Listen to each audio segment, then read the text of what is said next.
The Beast with Seven Heads, Revelation. The final book, a tapestry of symbols where faith, fear, and power blur into one vision. And there it stands, rising from the sea. 7 heads, 10 horns, each one crowned. A creature of impossible symmetry, part beast, part empire, part memory of human arrogance. Each head breathes a different name: Babylon, Persia, Greece, Rome. Empires that ruled men and were ruled by something darker. Some saw it as a prophecy, others as history repeating itself, because every age births its own beast in the form of kings, machines, or nations that forget their limits. The crowns shine, but they hide rot beneath gold. And when one head falls, another rises, hungrier than before. Few dare to see it for what it truly is, a mirror of us, the sum of every hunger that ever drowned a world. Even now, the sea trembles beneath the weight of new empires. Because power never sleeps, it only waits for the next crown. Beneath the sea of creation, something stirs, older than kingdoms, older than light itself. The Leviathan, a creature carved from chaos before the world had form. Its body, miles long, coiling through black waters like a living storm. To men it was terror.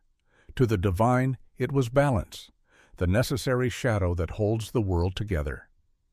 Its scales shimmer like obsidian mirrors, reflecting not the sun, but the truth of whoever dares to look. Kings dream of taming it, prophets whisper its name as a warning. When the sea rages, it is said that the Leviathan breathes. And when it rises, nations tremble, ships vanish, and faith itself bends like iron in the deep. It is not evil. It is the reminder that no matter how high we build, something ancient always waits below.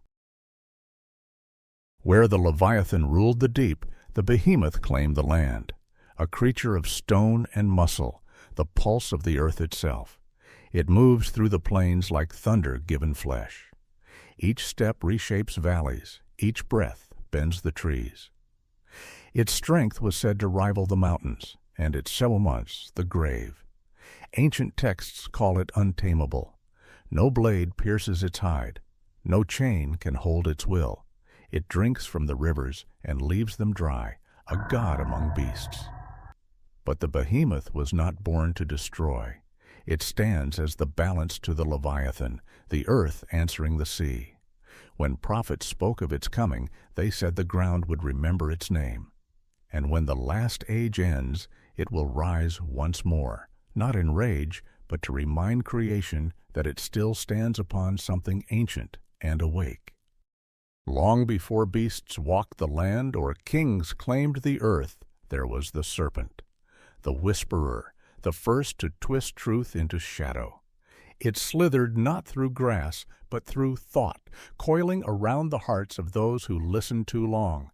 Prophets called it the deceiver of worlds. Its power was never its fangs, but the question it left behind: what if you could be as gods? From gardens to thrones, the serpent's trail never vanished. It simply changed shape, from scales to words, from venom to desire. Its eyes were said to see both heaven and hell, and in each reflection it saw the same face, ours. So when prophecy speaks of its return, it is not of a creature crawling from dust, but of an idea, one that never truly died. Behold, a pale horse, and the one who rode it was death. No trumpet, no thunder, only silence, the kind that follows when everything living holds its breath. Its color is not white, but absent, the shade left behind when all light was gone. Prophecy calls it the last rider, the one who comes not to kill, but to finish what has already begun. For even death in prophecy is not chaos. It is the closing of a circle, the promise that nothing lasts forever, and nothing truly ends. They ride not from heaven nor from hell, but from the space in between where judgment takes form. 4 riders, 4 echoes of the same truth. that every empire, every soul must face what it created. The first on a white horse, conquest, shining like righteousness. The second, red as fire, war, devouring peace with every heartbeat. The third, black as ink, famine, weighing grain like gold. And the fourth, pale as bone, death, the quiet collector. They do not march in order, nor obey a single call. They arrive whenever balance must be restored, each one born from the ruin left by the last. Their coming is not a curse. It is the sound of the world exhaling, a reminder that endings are merely the world's way of beginning again. She stands between heaven and earth, clothed with the sun, a crown of 12 stars resting upon her brow.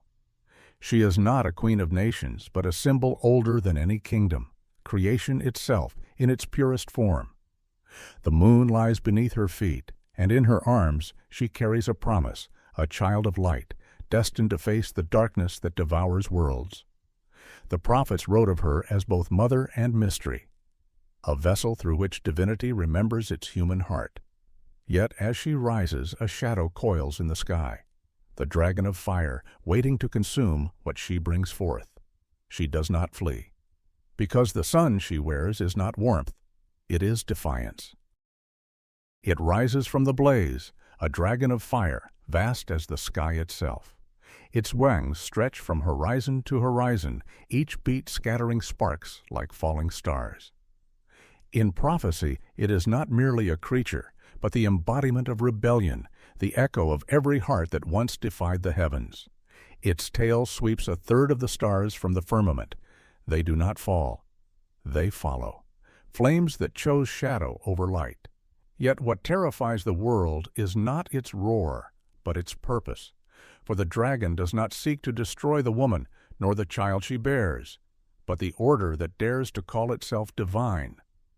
And somewhere in that storm of wings and flame, we remember that rebellion too was once called freedom. See in the next video. Every parable Jesus told, hidden meanings revealed.